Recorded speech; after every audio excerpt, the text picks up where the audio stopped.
Welcome to Historium. Before Islam, Arabia was a dry land where most people lived a nomadic life instead of settling in one place. They traveled from one place to another in search of grass and water for themselves and their animals. Their livelihood depended mostly on raising camels and goats. A nation that depended mainly on livestock could not easily achieve prosperity. As a result, tribes frequently fought one another and often seized each other's livestock. Some Arabs were also merchants who traveled with trade goods to Yemen and Syria. But poor roads made trade difficult across the Arabian Peninsula. Constant insecurity and tribal conflicts prevented trade from growing successfully. This was the condition of Arabia before the arrival of Islam. Before the birth of Prophet Muhammad sallallahu alaihi wasallam, the religious condition of the Arabs had greatly declined. Although they claimed to follow Prophet Ibrahim alayhi salam, they had little connection with his true religion. Most Arab tribes worshipped idols, and 360 idols were placed around the sacred house, the Qubba. The people of Arabia were divided into many tribes, and each tribe had its own chief. Although these chiefs were not kings, they possessed authority and status within their tribes similar to that of kings. At the time of the birth of Prophet Muhammad sallallahu alaihi wasallam, Abdul Muttalib was the respected leader of Makkah. Some Arab tribes living near the borders of Rome and Persia had established kingdoms, but their rulers remained under the authority of the Roman and Persian emperors. The moral condition of the Arabs was also very poor. They were constantly engaged in conflicts with one another. At times, even the smallest disagreements would lead to wars that continued for many years. Gambling was widely practiced, and drinking wine was considered a matter of pride.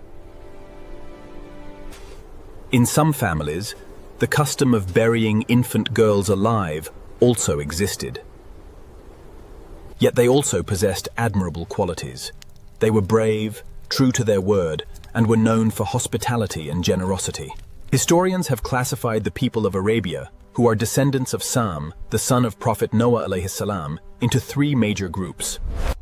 These three groups are known as Arab Ba'ida, Arab Aribah, and Arab Musta'ribah. Arab Ba'ida were the earliest inhabitants of Arabia, but today they have completely disappeared from history. Among them were the tribes of Ad, Thamud, Jadis, Tasm, Amaliq, Umaym, Jurhum, and Jasim. Most of these ancient tribes perished after facing the punishment of Allah and disappeared forever. Arab Aribah were the inhabitants of Yemen and its surrounding regions. They were known as Banu Qahtan. Banu Jurhum and Banu Ya'rub were among the branches of Banu Qahtan. From Banu Ya'rub came Abd Shams, who became famous by the name of Saba, and was regarded as the forefather of the tribes of Yemen. He founded the famous city of Ma'rib in Yemen, and built a great dam between two mountains.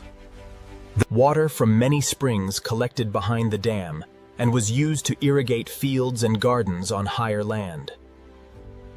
After some time, the dam weakened and collapsed, bringing a great flood across the land. This flood is mentioned in the Holy Quran and in Arab history. After it, many families left Yemen and settled in different regions. Arab Musta'ribah were the inhabitants of Hijaz, Najd, and the surrounding regions. They were the descendants of Prophet Ismail alayhi salam. Among them were many tribes, of which Rabi'a and Mudar were the most well known. The tribe of Quraysh was one of the branches of Mudar. Prophet Muhammad sallallahu alaihi wasallam belonged to the tribe of Quraysh. Arab Musta'ribah were also known as Banu Adnan. Among all the Arab tribes, the tribe of Quraysh held a special distinction. They were the custodians of the Qubba, the religious center of all Arabia. The leadership of Makkah also belonged to Quraysh, giving them a distinguished position among all the tribes of Arabia. The major branches of Quraysh were Hashim, Umayyah, Nawfal, Abdul Dar, Asad, Taym, Makhzum, Adi, Jumah, and Sahm. The responsibilities of Makkah were divided among the different branches of Quraysh. The main offices and those responsible for them were as follows. The first responsibility was Sidanah, the protection of the Kaaba and the service of its sacred house. The guardian of the Kaaba kept its key and guided the people who came to visit it. During the time of the Prophet's birth, this responsibility belonged to his grandfather, Abdul Muttalib. The second responsibility was Siqayah, the arrangement of water. Water was scarce in Makkah. During the Hajj season, thousands of pilgrims gathered. Large leather reservoirs were placed in the courtyard of the Kaaba and filled with water from nearby springs. This practice continued until the well of Zamzam was restored. The responsibility of Siqayah belonged to Banu Hashim. The third responsibility was Rifadah. All the families of Quraysh contributed a special fund for the guests of the Kaaba. This fund was used to provide food and drink for poor pilgrims. At first, this duty belonged to Banu Nawfal, and later it passed to Banu Hashim. The fourth responsibility was Aqab. It was the national banner of Quraysh and was brought out whenever the time for battle came. If the tribes agreed upon an honorable man, he carried the banner. Otherwise, its guardian from the family of Banu Umayyah performed this duty. The fifth responsibility was Nadwah. It was the National Assembly of Makkah, where Quraysh gathered for consultation. Decisions about war, peace, and other important matters were made in this assembly. Marriages of Quraysh were also held there, and the administration of Nadwah belonged to Banu Abdul Dar. The sixth responsibility was Qiyadah, the leadership of the caravan. The person holding this office guided the caravan during trade and military journeys. This office belonged to Banu Umayyah. At the beginning of Islam, Hazrat Abu Sufyan, the father of Hazrat Muawiyah radiallahu anhu, held this position. The seventh responsibility was Mashwarah. The person holding this office was consulted in important matters. Quraysh never made a final decision before seeking the opinion of their advisor. This office belonged to Banu Asad.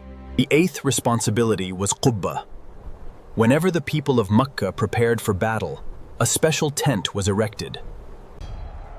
Weapons and military supplies were gathered inside this tent. This responsibility also belonged to one of the families of Quraysh. The ninth responsibility was Hukumat, the authority to settle disputes among the people. The 10th responsibility was Safarah, the duty of serving as an envoy. Whenever peace talks were held with an enemy tribe, a wise man was appointed to serve as an envoy.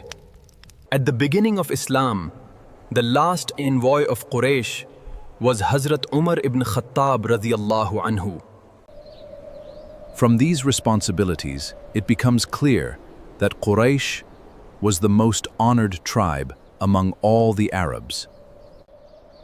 Among Quraysh, Banu Hashim was the most distinguished family because many of the greatest responsibilities belonged to them. The Arabs also held seasonal fairs. The months of Rajab, Dhul Qa'dah, Dhul Hijjah, and Muharram were reserved for these gatherings. People from all over Arabia gathered at these fairs. During these 4 months, fighting was suspended. The greatest of all these fairs was Ukaz, held near Taif, close to Makkah. It continued for 20 days. Trade, poetry gatherings, and public assemblies flourished there. Disputes between Arab tribes were also settled at the fair of Ukaz. Thank you for watching. Subscribe to Historium Studio for more authentic history documentaries. See you in the next episode.